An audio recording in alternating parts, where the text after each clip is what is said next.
embajadas, las injerencias, la extorsión, el chantaje, en tiempos en el que es innegable una reconfiguración global, porque hay una reconfiguración global. Y el cuadro político, geopolítico ha cambiado desde la Guerra Fría hasta ahora. Y por supuesto eso tiene mucho que ver con el tema de la unipolaridad. Ya el mundo no es unipolar, el mundo es multipolar. Y en ese pulseo, cuando Estados Unidos, por ejemplo, creía, y de hecho era así después de la caída del muro, y después de todo esto, estos acontecimientos, tenía el control absoluto de todo. Yo pienso que de alguna manera hubo un descuido. Ahora hay una desordenada y hay una brutal intencionalidad de Estados Unidos de controlar todas las orientaciones políticas, controlar todas las orientaciones económicas, comunicacionales, militares, culturales de América Latina. Y eso está vinculado precisamente a la pérdida de esa relevancia de Estados Unidos en la región, y eso es innegable. Por eso, esos cambios que se han venido produciendo desde hace más de 20 años, que no comenzó con Venezuela, yo pienso comenzó con Perú, y ahí se han dado muchos traspiés para equivocarse algunos, para ser más atinados en otros casos, y ahí hacemos ese recuento desde cuando el fujimorismo, en medio de todas esas situaciones, que fue distinto y venía de litorales distintos a lo que eran los partidos tradicionales, porque soy de las que piensa que precisamente por ese descuido imperial que estaba bastante ocupado en otros litorales muy distantes, por supuesto, de América Latina.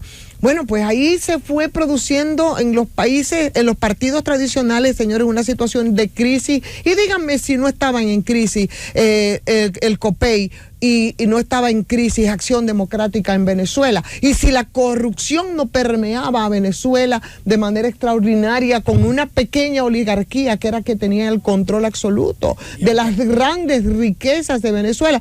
Y eso produjo esos cambios, y por eso se produjo el golpe de Estado, se produjo el Caracazo, el apresamiento después de Hugo Chávez, la incorporación, algo similar, yo digo, a lo que ocurrió aquí, guardando las distancias, de Rafael Caldera, que mientras Chávez estaba preso en Yare, entonces fue presidente de la República, por ese mismo vacío, por esas crisis que se han acumulado, de las que América Latina debería aprender y verse. ¿O qué pasó, por ejemplo, en Ecuador? Antes de que Rafael Correa fuera presidente de Ecuador, señores, ¿cuántos fueron los presidentes que en poquísimo tiempo? Fueron 6, y eso lo hicieron precisamente esa población excluida y esa población harta, que se sentó, esos grupos étnicos, ahí en la confluencia de 5 esquinas en Quito, y te tumbaron 6 gobiernos. Y eso era precisamente por la situación en la que se encontraban los partidos políticos. Lo propio, yo creo que se ha ido expresando en toda la región. Entonces tiene que ver mucho con eso, con esa reconfiguración global, y no podemos de ninguna manera analizar esto sin decir, no, déjame a Estados Unidos quieto, por favor. Nunca ha estado quieto, y por supuesto su poderío se lo da precisamente la forma de cómo succionan a estos pueblos que siguen siendo dependientes de esas grandes economías. Yo creo que eso es una verdad innegable. Lo otro, brevemente, mucho más breve, señores.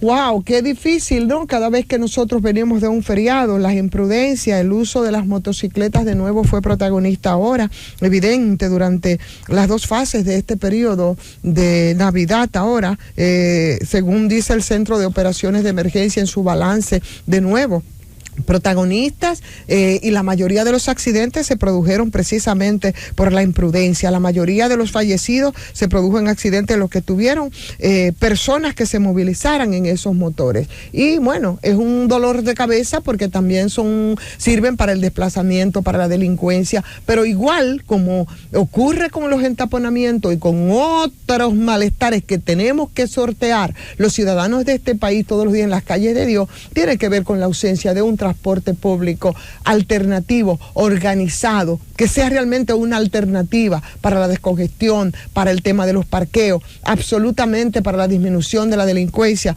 porque solamente decimos los motores, pero también se nos olvida por qué la proliferación de los motores, del motoconcho, que vino un poco como expresión de esas deficiencias en el transporte público de pasajeros. Es muy conocido que los desplazamientos en motocicletas corren un peligro nacional cuando se mezcla además con el alcohol, esas imprudencias que siempre se producen. Y en el caso de los menores, que también tenemos un balance, es la de nunca aprender. Y yo creo que también nosotros tenemos que, de alguna manera, tener conciencia. No es posible que en las intoxicaciones, que es un otro elemento importante para la preocupación de las autoridades de socorro, sigan ocurriendo, señores. No podemos permitir y tenemos que cuidar que nuestros menores consuman bebidas alcohólicas hasta el punto que los lleve a un proceso de intoxicación que tiene un balance bastante negativo en estos tiempos. Viene ahora, a la vuelta de la esquina, ahorita tenemos Semana Santa